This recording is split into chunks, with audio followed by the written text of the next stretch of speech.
अपने काम निपटाने के बाद माँ अपने कमरे में जा लेटी थीं। उनका मन किसी काम में नहीं लग रहा था। शिखा से फ़ोन पर बात करके वे बेहद अशांत हो उठी थीं। उनके शांत जीवन में सहसा उथल-पुथल मच गई थी। रश्मि और शिखा दोनों बेटियों के विवाह के बाद वे स्वयं को बड़ी हल्की और निश्चिंत अनुभव कर रही थीं। बेटे-बेटियां अपने-अपने घरों में सुखी जीवन बिता रहे थे। यह सोचकर वे पति-पत्नी कितने सुखी व संतुष्ट थे। शिखा की कही बातें रह रहकर उनके अंतर्मन में गूंज रही थीं। वे देर तक सूनी-सूनी आंखों से छत की तरफ ताकती रहीं। घर में कौन था जिससे कुछ कह सुनकर वे अपना मन हल्का करतीं। ले देकर घर में पति थे, वे तो शायद इस झटके को सहन भी न कर सकें। दोनों बेटियों की विदाई पर उन्होंने अपने पति को मुश्किल से संभाला था। बार बार यही बोल उनके दिल को तसल्ली दी थी कि बेटी तो पराया धन है, कौन इसे रख पाया है। समय बहुत बड़ा मलहम है, बड़े से बड़ा घाव समय के साथ भर जाता है। वे भी संभल गए थे। बड़ी बेटी रश्मि के लिए उनके दिल में बड़ा मोह था। रश्मि के जाने के बाद वे बेहद टूट गए थे। रश्मि को इस बात का एहसास था, सो हर 3-4 महीने बाद वह अपने पति के साथ पिता से मिलने आ जाती थी। शादी के कई वर्षों बाद भी रश्मि मां नहीं बन सकी थी। बड़े बड़े नामी डॉक्टरों से इलाज कराया गया, पर कोई परिणाम नहीं निकला। हर बार नए डॉक्टर के पास जाने पर रश्मि के दिल में आशा की लौ जागती, पर निराशा रूपी आंधी उसकी लौ को निर्ममता से बुझा जाती। किसी ने आईवीएफ तकनीक से संतान प्राप्ति का सुझाव दिया, लेकिन आईवीएफ तकनीक में रश्मि को विश्वास न था।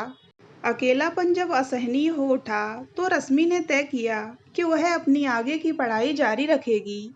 एक दिन वह अपने पति से बोली, सुनो, मैं एमए ज्वाइन कर लूँ। बैठे बैठे यह तुम्हें क्या सूझा? खाली जो बैठी रहती हूँ, इससे समय भी कट जाएगा और कुछ ज्ञान भी प्राप्त हो जाएगा।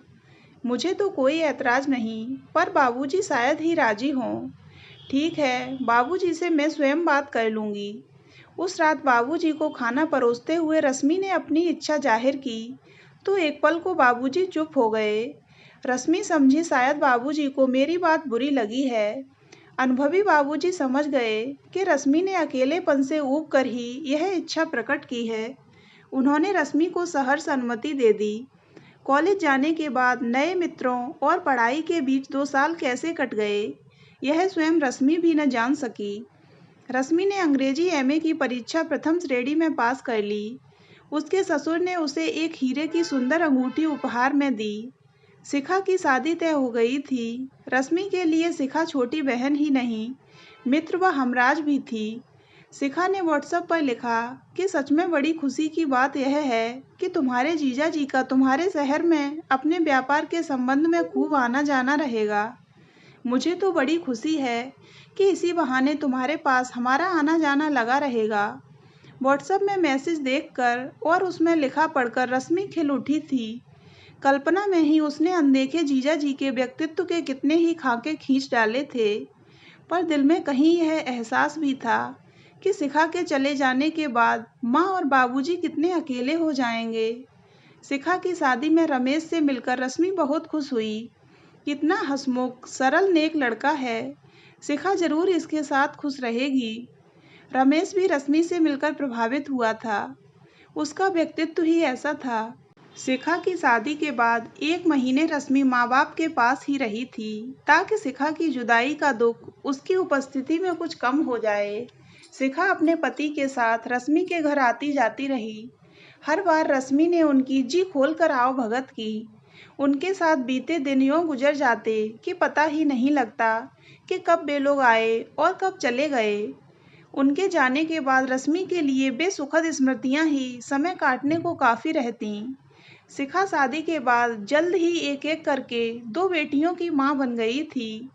रश्मि ने शिखा के हर बच्चे के स्वागत की तैयारी बड़ी धूमधाम और लगन से की। अपने दिल के अरमान वह शिखा की बेटियों पर पूरे कर रही थी। मनोज भी रश्मि को खुश देखकर बहुत खुश था। उसकी जिंदगी में आई कमी को किसी हद तक पूरी होते देख उसे सांत्वना मिली थी। शिखा के तीसरे बच्चे की खबर सुनकर रश्मि अपने को रोक नहीं पाई थी। शिखा की चिंता उसके शब्दों से साफ प्रकट हो रही थी। उसने तय कर लिया कि वह शिखा के इस बच्चे को गोद ले लेगी। इससे उसके अपने जीवन का अकेलापन, खालीपन तथा घर का सन्नाटा भी दूर हो जाएगा। बच्चे की जरूरत उस घर से ज्यादा इस घर में है। रश्मि ने जब मनोज के सामने अपनी इच्छा जाहिर की तो मनोज ने सहर्ष अपनी अनुमति दे दी। शिखा, घबरा मत, तेरे ऊपर यह बच्चा भार बनकर नहीं आ रहा है। इस बच्चे को तुम मुझे दे देना। मुझे अपने जीवन का अकेलापन असहनीय हो उठा है। तुम अगर यह उपकार कर सको तो आजन्म मैं तुम्हारी आभारी रहूंगी। रश्मि ने शिखा से फोन पर बात की। शाम को जब रमेश घर आया तब शिखा ने मोबाइल पर हुई सारी बात उसे बताई। रश्मि मुझे ही गोद क्यों नहीं ले लेती? उसे कमाऊ बेटा मिल जाएगा और मुझे हसीन मम्मी। रमेश ने मजाक किया। क्या हर वक्त बच्चों जैसी बातें करते हो? कभी तो बात को गंभीरता से लिया करो। रमेश ने गंभीर मुद्रा बनाते हुए कहा। लो, हो गया गंभीर, अब शुरू करो अपनी बात। नाराज होते हुए शिखा कमरे से जाने लगी तो रमेश ने उसका आंचल खींच लिया। बात पूरी किए बिना कैसे जा रही हो? रश्मि के दर्द व अकेलेपन को नारी हृदय ही समझ सकता है। हमारा बच्चा उसके पास रहकर भी हमसे दूर नहीं रहेगा। हम तो वहाँ आते जाते रहेंगे ही। हाँ, कह देती हूँ। बच्चे पर माँ का अधिकार पिता से अधिक होता है। तुम जैसा चाहो करो, मेरी तरफ से स्वतंत्र हो। शिखा ने रश्मि को अपनी रजामंदी दे दी। यह सुनकर रश्मि ने तैयारियां शुरू कर दी। इस बार वह मौसी की नहीं, माँ की भूमिका अदा कर रही थी। उसकी खुशियों में मनोज पूरे दिल से उसका साथ दे रहा था। ऐसे में एक दिन उसे पता चला कि वह स्वयं माँ बनने वाली है। रश्मि डॉक्टर की बात का विश्वास ही न कर सकी। उसने अपने हाथों पर चिकोटी काटी। मनोज ने खबर सुनते ही रश्मि का माथा चूम लिया। उसी रात रश्मि ने शिखा को फोन किया। शिखा, तेरा यह बच्चा मेरे लिए दुनिया जहान की खुशियां ला रहा है। तू सुनेगी तो विश्वास नहीं आएगा। मैं माँ बनने वाली हूँ।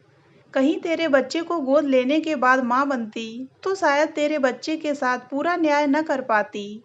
रश्मि की आवाज़ में खुशी झलक रही थी। आज मैं इतनी खुश हूँ कि स्वयं माँ बनने पर भी इतनी खुश न हुई थी।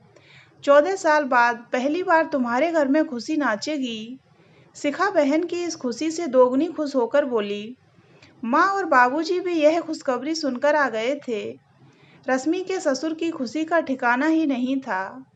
रश्मि ने अपनी बेटी का नाम प्रीति रखा था। प्रीति घर भर की लाडली थी। शिखा व रमेश का आना जाना लगा ही रहता। शिखा के तीसरा बच्चा बेटा था।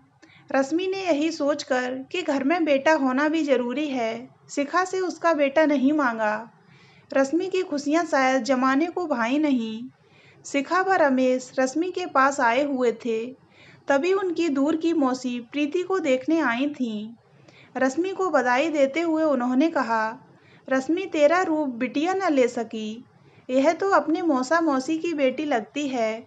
इस पर रमेश बोला, यह तो अपने अपने समझने की बात है मौसी। मैं तो प्रीति को अपनी बेटी से बढ़कर प्यार करता हूँ। मौसी का कथन और रमेश का समर्थन शिखा के दिल में तीर बनकर चुभ गए। जिन आंखों से प्रीति के लिए प्यार उमड़ता था, वही आंखें अब उसका कठोर परीक्षण कर रही थीं। प्रीति का हर अंग उसे रमेश के अंग से मेल खाता दिखाई देने लगा। प्रीति की नाक, उसकी उंगलियां रमेश से कितनी मिलती हैं। तो क्या प्रीति रमेश की बेटी है? शिखा के दिल में संदेह का बीज पनपने लगा। मौसी का विस्बाण अपना काम कर चुका था। रश्मि बच्चे की चाह में इतना गिर सकती है और रमेश ने मेरे विश्वास का यही परिणाम दिया। शिखा सोचती रही, कुढ़ती रही। घर लौटते ही शिखा उबल पड़ी। सुनते ही रमेश सन्नाटे में आ गया। यह रश्मि की सगी बहन बोल रही है या कोई शत्रु? तुम पढ़ी लिखी होकर भी अनपढ़ों जैसा व्यवहार कर रही हो। तुम में विश्वास नाम की कोई चीज ही नहीं। इतना ही भरोसा है मुझ पर। अब विश्वास की बात ही क्या रह जाती है। प्रीति का हर अंग गवाह है कि तुम ही उसके बाप हो। औरत सौत को कभी बर्दाश्त नहीं कर पाती, चाहे वह उसकी सगी बहन ही क्यों न हो।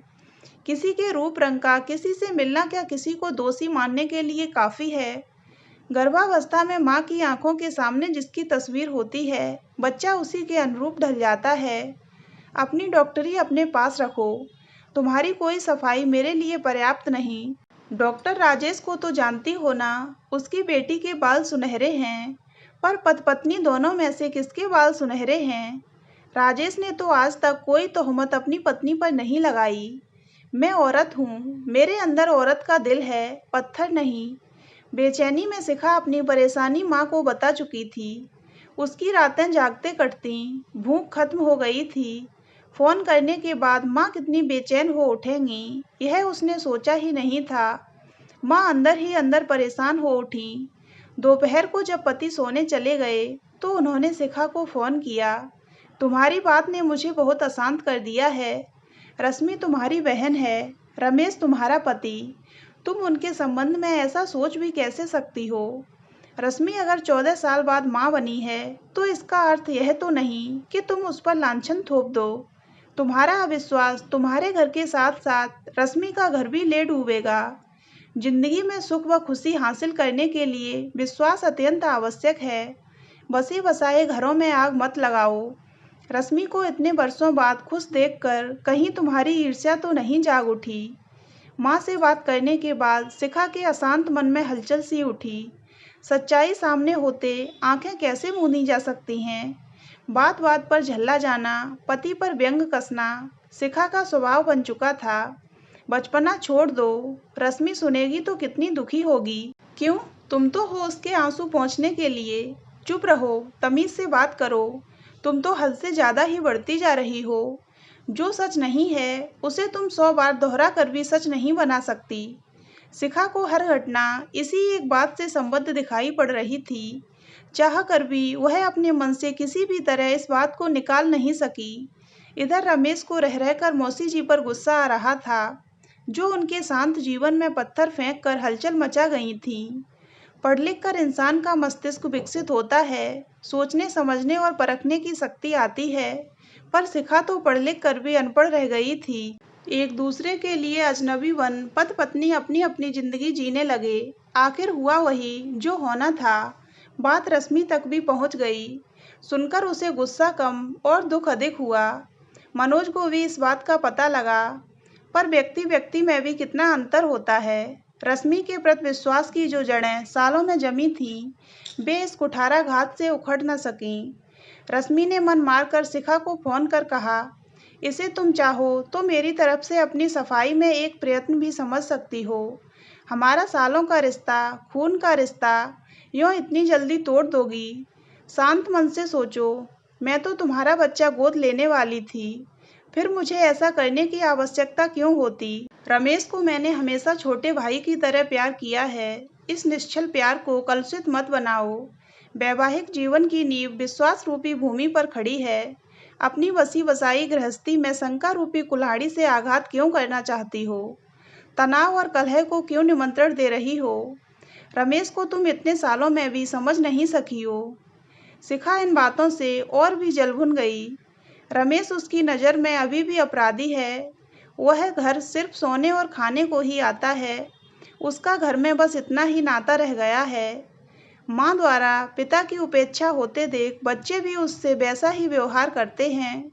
शिखा ने स्वयं ऐसी स्थिति पैदा कर दी है कि आज न वह स्वयं खुश है, न उसका पति रमेश।